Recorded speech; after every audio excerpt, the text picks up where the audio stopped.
जोहार दोस्तों। तो स्वागत है आप सभी को आपके अपने यूट्यूब चैनल एकल स्टडी में। तो हम लोग पिछले वीडियो में देखे थे जैव भूगोल का विकास यानी कि डेवलपमेंट ऑफ बायोजियोग्राफी। तो अभी हम लोग इस वीडियो में देखने वाले हैं हाइड्रोलॉजिकल साइकिल यानी कि जलीय चक्र। तो जलीय चक्र क्या है, चलिए उसको देखते हैं। तो वीडियो में आगे बढ़ने से पहले अगर चैनल में नए हो तो चैनल को सब्सक्राइब कर दीजिएगा, वीडियो को लाइक कर दीजिएगा और वीडियो कैसे लगा आप लोगों को वो कमेंट्स में ज़रूर बताइएगा। तो चलिए हम लोग टॉपिक पर आगे बढ़ते हैं। तो जल चक्र को जल विज्ञान चक्र भी कहा जाता है। जल चक्र जो है वो जल विज्ञान चक्र भी कहा जाता है। यह एक ऐसा चक्र है जिसमें पृथ्वी वायुमंडलीय प्रणाली में पानी लगातार बहता रहता है। जल चक्र के अनुसार जो है पृथ्वी में जल का अलग अलग अवस्था में हमेशा बहाते रहता है। ठीक, तो जल चक्र में मौजूद सबसे महत्वपूर्ण प्रक्रियाएं वाष्पीकरण, वाष्पोत्सर्जन, संघनन, वर्षा और अफवाह है। तो ये पांच प्रक्रिया है जिसके कारण पृथ्वी पर जल अलग अलग अवस्था में प्रगति करते हैं, यानी कि अलग अलग अवस्था में बहता रहता है। तो क्या क्या है? वाष्पीकरण, वाष्पोत्सर्जन, संघनन, वर्षा और अफवाह। ठीक, तो चलिए जल चक्र के बारे में और विस्तार से देखते हैं कि जल चक्र क्या है। पृथ्वी पर उपलब्ध जल के एक रूप से दूसरे रूप में परिवर्तित होने और एक भंडार से दूसरे भंडार या एक स्थान से दूसरा स्थान में गति करने की चक्रीय प्रक्रिया को ही जल चक्र कहा जाता है। तो यहाँ कहा जा रहा है दोस्तों, एक रूप से दूसरे रूप में या एक भंडार से दूसरे भंडार में या एक स्थान से दूसरे स्थान में जल की चक्रीय प्रक्रिया को जल चक्र कहा जाता है। जैसे कहा जाए तो जल चक्र जो है वो सूर्य की किरणों के फलस्वरूप उत्पन्न होती है। तो जल जब महासागर की जल में जब सूर्य का किरण पड़ता है तो जल गर्म होकर वाष्प के रूप में ऊपर उड़ जाता है वायुमंडल में। तो वायुमंडल में जाने के बाद वहाँ ठंडा होने के बाद एक जल बूंद का रूप ले लेता है, जिससे भारी होकर एक ओला वृष्टि या वर्षा के रूप में पुनः धरती पर आता है और धरती से फिर बहता हुआ समुद्र में, महासागरों में चला जाता है और ये प्रक्रिया हमेशा चलते रहता है। तो इसी चक्र को ही जल चक्र कहा जाता है। तो दूसरा पॉइंट है, जल चक्र यह बताता है कि कैसे पानी पृथ्वी की सतह से वाष्पित होकर वायुमंडल की ओर ऊपर उठता है और ठंडा होकर संघनित होता है, जिससे बादलों में बारिश या बर्फ के रूप ले लेता है और पुनः वर्षा के रूप में पृथ्वी के सतह पर आ गिरता है। ठीक, जल चक्र सूर्य की ऊर्जा से प्रेरित होता है। जल चक्र जो है सूर्य की ऊर्जा से प्रेरित होता है। जल चक्र प्रकृति में जल का संतुलन कायम करने में सहायक होते हैं। तो जल चक्र जो है पृथ्वी पर जल का संतुलन को कायम करने में सहायक होते हैं। जल चक्र धरती के ऊपर जीवन का अस्तित्व बनाए रखने में भी मदद करता है। जल चक्र जो है पृथ्वी पर जीवन का अस्तित्व को बनाए रखने में महत्वपूर्ण भूमिका निभाता है। तो चलिए अगला टॉपिक है जल चक्र की प्रक्रिया। तो जल चक्र का क्या क्या प्रक्रिया है, चलिए उसको देखते हैं विस्तार से। पृथ्वी की सतह से वायुमंडल में पानी के परिवर्तन को वाष्पीकरण कहा जाता है। तो पहला प्रक्रिया है वाष्पीकरण। ठीक, तो वाष्पीकरण जो है पृथ्वी की सतह से वायुमंडल में पानी के परिवर्तन को ही वाष्पीकरण कहा जाता है। ठीक ठीक, और यह जल चक्र के सबसे महत्वपूर्ण चरणों में से एक है। वाष्पीकरण जो है सर्व प्रमुख प्रक्रिया है जल चक्र का। ठीक, वाष्पीकरण प्रक्रिया द्वारा पानी की तरल अवस्था से गैसीय या वाष्प अवस्था में बदल जाती है। वाष्पीकरण जो है पानी का तरल अवस्था से गैस में बदल जाता है। तो इसी प्रक्रिया को ही वाष्पीकरण कहा जाता है। जब पानी के द्रव्यमान में कुछ अणु पानी की सतह से खुद को हटाने के लिए पर्याप्त गतिज ऊर्जा प्राप्त करते हैं तो यह स्थानांतरण होता है। तापमान, आर्द्रता, हवा की गति और सूर्य किरण वाष्पीकरण को प्रभावित करने वाले प्रमुख कारण है। वाष्पीकरण जो को प्रभावित करने वाले प्रमुख कारण क्या क्या है? तापमान, आर्द्रता, हवा की गति और सूर्य विकिरण। ठीक। महासागर जैसे जलाशय जलवाष्प का प्राथमिक स्रोत है। महासागर जो है जलवाष्प यानी कि वाष्पीकरण का प्रमुख स्रोत है, यानी कि जल चक्र का प्रमुख स्रोत क्या है? महासागर जैसे विशाल जलाशय। ठीक। लेकिन वाष्पीकरण मिट्टी और बर्फ दोनों में होता है। वाष्पीकरण जो है मिट्टी और बर्फ में भी होता है, बल्कि महासागरों के अपेक्षा कम होता है। ऊर्ध्वपतन को बर्फ के वाष्पीकरण यानी कि ठोस पदार्थ के सीधे गैसीय व वाष्प अवस्था में रूपांतरण के रूप में परिभाषित किया जाता है। दूसरा प्रक्रिया जो है हम लोगों का ऊर्ध्वपतन। ऊर्ध्वपतन जो है ठोस अवस्था यानी कि बर्फ से गैस में बदल जाने की प्रक्रिया को ऊर्ध्वपतन कहा जाता है। ठीक। जबकि वाष्पोत्सर्जन पौधे की पत्तियों से रंध्र नामक छिद्रों के माध्यम से पानी के वाष्पित होने की प्रक्रिया को कहा जाता है। और तीसरा प्रक्रिया जो है वाष्पोत्सर्जन। ठीक। तो वाष्पोत्सर्जन जो है ये खासकर पेड़ पौधों जैसे वनस्पतियों में होता है। ये पत्तों के रंध्र नामक छिद्रों से प्रेरित होता है। ठीक। तो चलिए आगे देखते हैं। सभी पानी, मिट्टी, बर्फ, वनस्पति और अन्य सतहों से वाष्पोत्सर्जन और वाष्पीकरण को एक साथ समूहीकृत किया जाता है। वाष्पोत्सर्जन जो है मिट्टी से भी होता है, बर्फ, वनस्पति आदि से भी होता है। ठीक। जलवाष्प हवा में नमी का सबसे अहम प्रकार है। तो शीतलता का अनुभव हमें जलवाष्प के कारण ही होता है। जब गर्मियों का सीजन में ये सबसे ज़्यादा देखने को मिलता है। वायुमंडल में इसके मामूली भंडार के बावजूद ओस, पाला, कोहरा, बादल और वर्षा के लिए नमी की आपूर्ति के उत्पादन में जलवाष्प विशेष रूप से महत्वपूर्ण है। वायुमंडल में लगभग सभी जलवाष्प क्षोभ मंडल में बना है। क्षोभ मंडल में सभी प्रकार की गतिविधियां होती है वायुमंडल से संबंधित। ठीक। और यह क्षेत्र 6 से 8 मील यानी कि 10 से 13 किलोमीटर की ऊंचाई पर स्थित है। क्षोभ मंडल में जो जलवाष्प की भंडार यानी कि बादल जहां बनता है वो 10 से 13 किलोमीटर की ऊंचाई पर होती है। ठीक। तो चलिए हम लोग का चौथा प्रक्रिया है संघनन।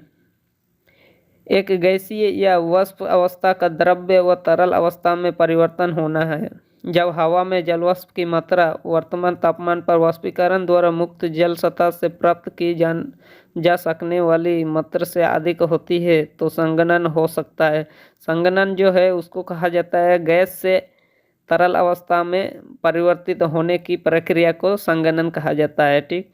जब जलवाष्प बनकर हवा में ऊपर उठता है तो जब बादल का रूप ले लेता है तो वहाँ पे जल बूंदे जो है गैसीय अवस्था से जल बूंद के रूप में परिवर्तित हो जाता है। तो इसी अवस्था को, इसी प्रक्रिया को ही संघनन कहा जाता है। इसका उदाहरण आप लोग स्पष्ट रूप से अपने घर में देखते होंगे। जब मम्मी या बहन कोई व्यंजन पका रहा हो तो ढक्कन में आप लोग जलवाष्प का बूंदे देख सकते हैं। तो ये संघनन का सबसे बड़ा उदाहरण आप अपने घर में देख सकते हैं। तो चलिए हम लोग आगे बढ़ते हैं। यह अवस्था विभिन्न तापमानों के वायु द्रव्यमानों के ठंडा होने या मिश्रित होने के परिणाम स्वरूप होती है। संघनन द्वारा वायुमंडल में जलवाष्प को अवक्षेपण के रूप में छोड़ा जाता है। तो यहाँ बोला जा रहा है कि जो संघनन द्वारा वायुमंडल में जलवाष्प को अवक्षेपण यानी कि वर्षा के रूप में वापस धरती पर छोड़ा जाता है। ठीक। वर्षा वह प्रक्रिया है जो पृथ्वी की सतह पर गिरती है। तो ये वर्षा का धरती पर गिरना को ही अवक्षेपण प्रक्रिया कहा जाता है। तो आइए ये चीज़ आप लोग समझ गए होंगे। तो यह 4 तरीकों से वितरित होती है। वर्षा जो है 4 तरीकों से वितरित होती है, जो वाष्पित होकर वायुमंडल में वो वापस चला जाता है। कुछ वनस्पतियों द्वारा एकत्र किया जाता है और पत्तियों की सतह से वाष्पित हो जाता है। कुछ घुसपैठ के माध्यम से मिट्टी में रिस जाता है। घुसपैठ यानी कि जैसे कोई वर्षा होती है तो मिट्टी में जो पानी रिस के घुस जाता है, भूजल के रूप में इकट्ठा हो जाती है, तो इसी प्रक्रिया को घुसपैठ कहा गया है यहाँ पे, ठीक। और बाकी सतह के अफवाह के रूप में सीधे समुद्र में जाता है। भू भूजल अफवाह के रूप में घुसपैठ की गई वर्षा का कुछ हिस्सा अंततः दरारों में रिस सकता है। जलचक्र में बर्फ भी एक महत्वपूर्ण भूमिका निभाती है। पाला, समुद्री बर्फ और ग्लेशियर बर्फ सभी पृथ्वी की सतह पर बर्फ और हिम के उदाहरण हैं। पाला, समुद्री बर्फ और ग्लेशियर बर्फ ये सभी बर्फ या हिम के उदाहरण हैं, ठीक।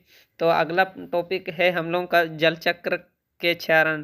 तो दोस्तों यह वीडियो थोड़ा सा लंबा होगी, लेकिन हम लोग जलीय चक्र का पूरा संपूर्ण अध्ययन करने वाले हैं, तो इसीलिए आप लोग वीडियो में बने रहिएगा। तो जल चक्र का क्या क्या चरण है, चलिए उसको देखते हैं। तो जल चक्र के चरणों को 4 भागों में वर्गीकृत किया जा सकता है। जल चक्र जो है 4 चरणों में वर्गीकृत किया जाता है। पहला है वाष्पीकरण, दूसरा है संघनन, तीसरा है अवक्षेपण और चौथा है संग्रहण। जल चक्र के ये 4 प्रमुख चरण हैं। तो चलिए इसको हम लोग विस्तार से देखेंगे। तो वाष्पीकरण, जब सूर्य की गर्मी के कारण महासागरों, झीलों, तालाबों, नदियों, बर्फ और मिट्टी की पानी हवा में ऊपर उठता है और जलवाष्प में बदल जाता है, तो इसे वाष्पीकरण गैस कहा जाता है। जब जलवाष्प की बूंदें एक साथ आती है तो बादल बनते हैं। तो वाष्पीकरण क्या है हम लोग पहले भी देख चुके हैं, तो इसको हम विस्तार से नहीं बताएंगे। तो चलिए आगे बढ़ते हैं दूसरा पॉइंट पर। दूसरा है संघनन। संघनन को भी हम लोग पहले देख चुके हैं। संघनन किसको कहते हैं? तो यह तब होता है जब वायुमंडलीय जलवाष्प ठंडा हो जाता है और वापस तरल पानी में संघनित हो जाता है, तो इसी प्रक्रिया को ही संघनन कहा जाता है। संघनन जो है जलवाष्प यानी कि गैसीय अवस्था से तरल अवस्था में बदलने की प्रक्रिया को संघनन कहा जाता है। तो चलिए तीसरा पॉइंट की ओर बढ़ते हैं, अवक्षेपण। जब अवक्षेपण बादल का एक रूप होता है, अवक्षेपण जो है बादल का एक रूप होता है, तरल रूप में पृथ्वी पर गिरता है तो उसे वर्षा कहते हैं। जलचक्र में अवक्षेपण का मतलब है, जलचक्र में जो अवक्षेपण का क्या मतलब है चलिए उसको देखते हैं। जब जलवाष्प आकाश में संघनित पानी बादलों के रूप में इकट्ठा होकर बारिश, ओले, बर्फ या वृष्टि के रूप में पृथ्वी पर वापस आ गिरता है, तो वर्षा को ही अवक्षेपण कहा जा सकता है, ठीक। चौथा पॉइंट है संग्रहण। संग्रहण का मतलब ही है किसी चीज़ को इकट्ठा करना, एकत्रित करना, तो उसी को संग्रहण कहा जाता है, ठीक। तो चलिए इसको भी देखते हैं। जब वर्षा, बारिश, बर्फ, ओले आदि के रूप में आसमान से गिरते हैं, जो महासागरों, नदियों, झीलों और झरनों आदि के रूप में जमा हो जाते हैं या संग्रहित होते हैं, तो इससे तूफान कहते हैं। तो जाहिर सी बात है कि जब वर्षा, बारिश या ओलावृष्टि गिरेगा, बर्फ ऊपर से गिरेगा, तो जाहिर सी बात है कि जोरदार हवा भी चलेगा। तो तेज हवा को ही तूफान कहा जाता है। जब बारिश के साथ ओलावृष्टि आदि के साथ जो तेज हवा चलता है उसको तूफान कहा जाता है, ठीक। तो ज़्यादातर पानी में ज़मीन डूब जाता है। जो तूफान चलेगा तो ज़्यादातर ज़मीन तो डूब ही जाएगा, तो भूजल के रूप में इकट्ठा हो जाता है। तो भूजल कुछ कुछ जो जल है वो नीचे रिस कर भूजल के रूप में इकट्ठा हो जाता है, ठीक। गुरुत्वाकर्षण और सूर्य की ऊर्जा जल चक्र को संचालित करती है। यह चक्र सूर्य द्वारा पृथ्वी के सभी पानी को गर्म करके वाष्पित करने से शुरू होता है। गुरुत्वाकर्षण के कारण नमी बादल यानी जलवाष्प वर्षा के रूप में वापस पृथ्वी पर आ गिरता है। तो हम लोग का चलिए अगला टॉपिक है जल चक्र का महत्व।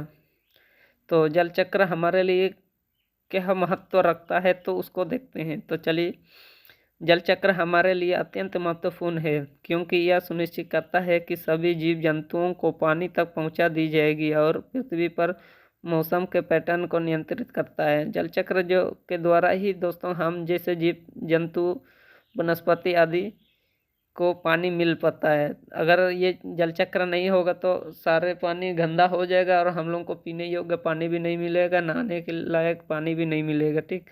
तो इसीलिए इस स्थिति को बनाए रखने के लिए जल चक्र होना जरूरी है। ठीक।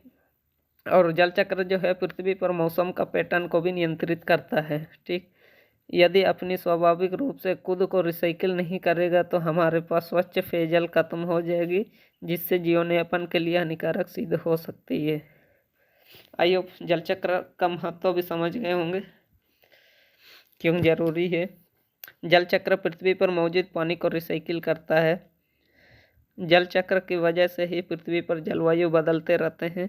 जल चक्र पारिस्थितिकी तंत्र के कामकाज को बनाए रखता है। जल चक्र जलवायु संतुलन को बनाए रखने में हमारी मदद करता है। जल चक्र मानव समाज को पीने के लिए जरूरी मीठे पानी की आपूर्ति करता है। जल चक्र की वजह से ही हमारे वायुमंडल, महासागरों और स्थल के बीच ऊर्जाओं का आदान प्रदान होता है। यह वायुमंडल की भीषण गर्मी का अवशोषण करता है और सागर भूमंडलीय ऊष्मा यानी गर्मी को अनुकूलित बनाए रखने में हमारी मदद करता है। बारिश और हिमपात के मीठे पानी की आपूर्ति फिर से होती है। तो इस प्रकार से हमारे जीवन में विभिन्न रूपों में जल चक्र का महत्व रखता है। तो अभी हम लोग देखने वाले हैं, अगला टॉपिक है जल चक्र का वर्गीकरण। तो जल चक्र को कितने वर्गों में वर्गीकृत किया गया है, तो चलिए उसको देखते हैं। तो प्रायः सभी क्षेत्र के जल चक्र एक ही प्रकार के कार्य करते हैं, परंतु समय के विषमता के आधार पर जल चक्र को मुख्यतः 5 वर्गों में वर्गीकृत किया जा सकता है, जो निम्न प्रकार से हैं। जल चक्र जो है एक ही प्रकार की कार्य करता है। ठीक। जल चक्र एक ही प्रकार का कार्य करता है कहा जा रहा है। तो समय के विषमता यानी कि विभिन्न समय के अंतराल में के अनुसार जल चक्र को मुख्यतः 5 भागों में बांटा गया है। तो पहला क्या है, वायुमंडलीय जल चक्र। दूसरा है बाधित जल चक्र। तीसरा है लघु जल चक्र।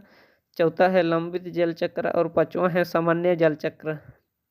इन्हीं 5 प्रक्रियाओं द्वारा ही जल चक्र क्रियाएं पूर्ण होती है। तो इन्हीं 5 प्रक्रियाओं के द्वारा ही जल चक्र अपना प्रक्रिया को पूरा करता है। तो चलिए क्या क्या है इसको हम लोग विस्तार से आगे देखते हैं। वायुमंडलीय जल चक्र। वायुमंडलीय जल चक्र सुनने में ही पता चल रहा है कि धरती से या महासागरों से उठा हुआ गर्म जलवाष्प जब वायुमंडल में जाती है तो और जाकर फिर संघनित होकर फिर वर्षा के रूप में वापस धरती पर गिरता है। तो इसी प्रक्रिया को ही वायुमंडल कहा जा सकता है। तो चलिए इसको विस्तार से हम लोग देखते हैं। यह वह प्रक्रिया है जिसमें वायुमंडलीय का जल सतह पर नहीं आता है। वाष्पीकरण के ही समय निम्न वायु से वह जलवाष्प बनकर पुनः ऊपरी वायुमंडल में ही चला जाता है और वायुमंडल में ही जल चक्र पूरा करता है।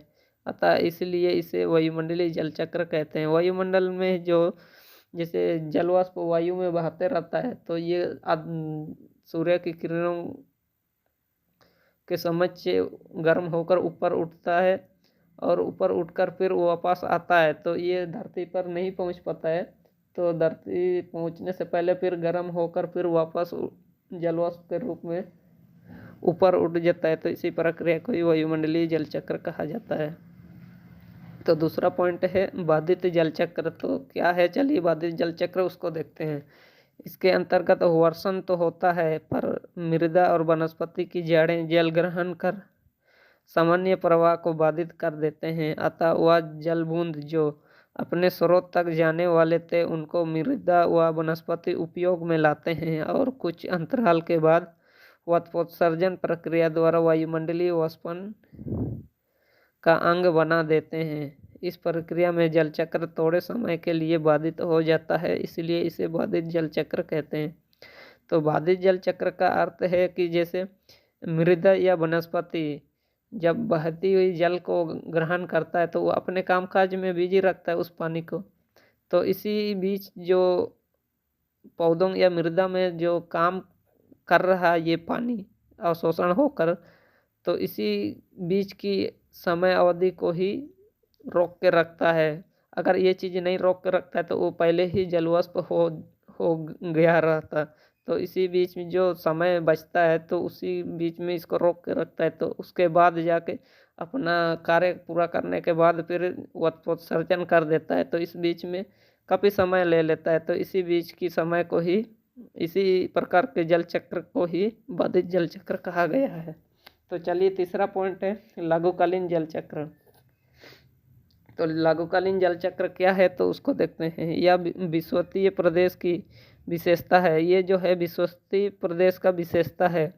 यहाँ प्रतिदिन वर्षा तो होती है और अगले ही सुबह वत्पोत्सर्जन भी आरंभ हो जाता है और पुनः दूसरे तीसरे पहर में ही इस जल का वर्षण भी हो जाता है। यही कारण है कि इसे लघुकालीन जल चक्र कहा जाता है। तो बोला जा रहा है कि विषुवतीय प्रदेश की विशेषता है लघुकालीन जल चक्र, जो ये ध्रुवीय क्षेत्रों में होता है। ठीक से सूर्य का प्रकाश हमेशा पड़ता है इसमें सीधे। तो ये बोला जा रहा है कि प्रतिदिन वर्षा होती है और वर्षा प्रतिदिन होती है और अगले दिन ही वत्पोत्सर्जन प्रक्रिया प्रारंभ हो जाता है। ठीक, वत्पोत्सर्जन होने के बाद फिर पुनः उसी दिन दूसरे तीसरे पहर यानी कि 2-3 बजे के बीच में ये पुनः जल वर्षण भी होता है, मतलब वर्षा के रूप में पुनः पृथ्वी पर आ जाता है। तो ये प्रक्रिया जो है लंबा समय तक नहीं रहता है। जैसे आज वत्पोत्सर्जन हुआ तो फिर शाम का टाइम पे वापस वर्षा के रूप में पुनः गिरता है। तो इस प्रकार की जल चक्र प्रक्रिया को ही लघुकालीन जल चक्र कहा गया है। तो चौथा पॉइंट है लंबित जल चक्र। तो ये क्या है तो चलिए इसको भी देखते हैं। यह निम्न 2 जल क्षेत्रों की विशेषताओं के आधार पर समझे जा सकते हैं। तो लंबित जल चक्र को समझने के लिए इन क्षेत्रों को समझना जरूरी है। पहला है ध्रुवीय जल क्षेत्र और दूसरा है भूमिगत जल क्षेत्र, जिसको हम लोग भौमजल या भूजल के क्षेत्र भी कहा जाता है। यह दोनों जल क्षेत्र सूर्य की तीव्र किरणों के प्रभाव से सुरक्षित होते हैं, अतः इसके जल के वत्पोत्सर्जन या वाष्पीकरण की प्रक्रिया लंबे समय अंतराल के बाद होता है, इसलिए इसे लंबित जल चक्र कहा जाता है। तो यहाँ बोला जा रहा है कि जहाँ पे सूर्य का प्रकाश ठीक से नहीं पहुँच पाता है, जैसे ध्रुवीय क्षेत्र और भूमिगत भूमि के अंदर, तो ये 2 क्षेत्र जो है सही से सूर्य का प्रकाश नहीं पहुँच पाता है, जिसके फलस्वरूप वाष्पोत्सर्जन और वाष्पीकरण लंबे समय अवधि के बाद धीरे धीरे होता है। तो इसीलिए इसको लंबित जल चक्र कहा जाता है। तो चलिए 5वां पॉइंट की ओर बढ़ते हैं। 5वां पॉइंट है सामान्य जल चक्र। इसके अंतर्गत प्रत्येक जल 5 अवस्थाओं से गुजरते हैं। तो क्या क्या अवस्था है तो चलिए, पहला अवस्था है वाष्पीकरण प्रक्रिया द्वारा समुद्री जल वायुमंडल में जलवाष्प के रूप में ऊपर उड़ जाते हैं। पहला प्रक्रिया जो है वो वाष्पीकरण है।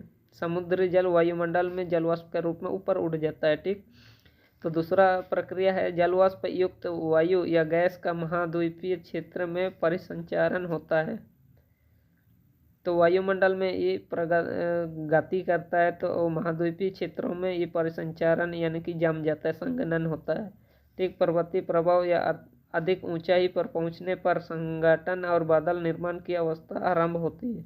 तो ये संघनित हो जाता है तो फिर संघटन बनाता है जलवाष्प, तो ये एक बादल का रूप ले लेता है। ठीक, तो चौथा प्रक्रिया क्या है, इसके बाद वर्षा के रूप में पुनः सतह पर गिरती है। तो ये वर्षा के रूप में पुनः सतह पर गिरती है। ठीक, तो 5वां पॉइंट और लास्ट पॉइंट क्या है, इसके बाद जल प्रवाह प्रक्रिया से महाद्वीप के अतिरिक्त जल समुद्र क्षेत्र जैसे जलाशयों में पहुंचकर स्थिर हो जाती है। तो वर्षा होने के बाद प्रवाह होकर जैसे स्थल से जलाशय यानी कि समुद्र महासागरों की ओर प्रभावित होती है और समुद्र में जाकर स्थिर हो जाता है जल, और यह पुनः सूर्य की किरणों की उपस्थिति में वाष्पीकरण प्रक्रिया आरंभ होती है। तो ये इस प्रकार से जो है 5 अवस्था में सामान्य जल चक्र होती है। 5वां हम लोग का टॉपिक है सामान्य जल चक्र। तो इस प्रकार से जल चक्र का प्रक्रिया पूरा होती है। तो लास्ट हम लोग का टॉपिक है जलीय चक्र का निष्कर्ष। तो जलीय चक्र का निष्कर्ष क्या है, तो चलिए उसको देखते हैं विस्तार से। उपरोक्त तत्वों से स्पष्ट होता है कि जल चक्र एक महत्वपूर्ण वायुमंडलीय परिघटना है। जल चक्र जो है एक महत्वपूर्ण वायुमंडलीय परिघटना है। जल चक्र का सामान्य अर्थ यह है कि जलवाष्प के रूप में महासागर से वायुमंडल में, वायुमंडल से स्थल की ओर तथा स्थल से महासागर की ओर पुनः जलवाष्प की गति होना है। यहाँ बोला जा रहा है कि जलवाष्प जो है वायुमंडल, महासागर से वायुमंडल में जाता है, फिर वायुमंडल से स्थल की ओर जाता है वर्षा के रूप में, फिर स्थल से महासागर के रूप की तरह जलधारा के द्वारा प्रवाह होकर महासागर में जमा हो जाती है और यहाँ से पुनः जलवाष्प यानी कि वाष्पीकरण होती है। उसके बाद फिर वही वायुमंडल में चला जाता है, फिर वर्षा के रूप में गिरती है। तो इस प्रकार से जल चक्र जो है एक चक्रीय प्रक्रिया को पूरा करता है। ठीक, सौर ऊर्जा से जल चक्र चलता है और इस चक्र में जल की भौतिक अवस्था क्या क्या है? 3 अवस्था है, द्रव्य, ठोस एवं गैस। ठीक, द्रव्य को हम लोग तरल या पानी भी कहा जा सकता है, तरल अवस्था को द्रव्य अवस्था भी बोला जाता है। तो ये पानी जो है ये 3 अवस्था में हमेशा पाया जाता है धरती पर। ठीक, में सदैव परिवर्तन होता रहता है। जल चक्र कई प्रक्रियाओं से होकर संचालित होता है। जल मनुष्य तो सभी जीव जगत के लिए अति महत्वपूर्ण आवश्यकताओं में से एक है। जल को जीवन भी कहा जाता है, जल जो है जीवन भी कहा जाता है और इसका एक स्लोगन भी है, जल ही जीवन है। इस प्रकार जल चक्र अवधारणा का विषय भौतिक एवं जलवायु भूगोल के साथ साथ मानव भूगोल का भी एक महत्वपूर्ण हिस्सा रहा है। तो इस प्रकार हम लोगों का जल चक्र का टॉपिक पूरा होता है। तो जल चक्र को हाइड्रोलॉजिकल साइकिल भी कहा जाता है। तो आई होप आप लोगों को जलीय चक्र संपूर्ण अध्ययन के पश्चात पूरा समझ में आ गया होगा। तो इसका नोट्स बना लीजिएगा आप लोग भी, तभी जाके आप लोग रिवीजन कर पाएंगे। तो आई होप आप लोगों को समझ में आ गया होगा। तो इसके पहले वाला वीडियो को हम आई बटन में और डिस्क्रिप्शन में भी दे देंगे, आप लोग चेकआउट कर लीजिएगा। ठीक, तो इस वीडियो में इतना ही। तब तक के लिए जय हिंद, जय भारत।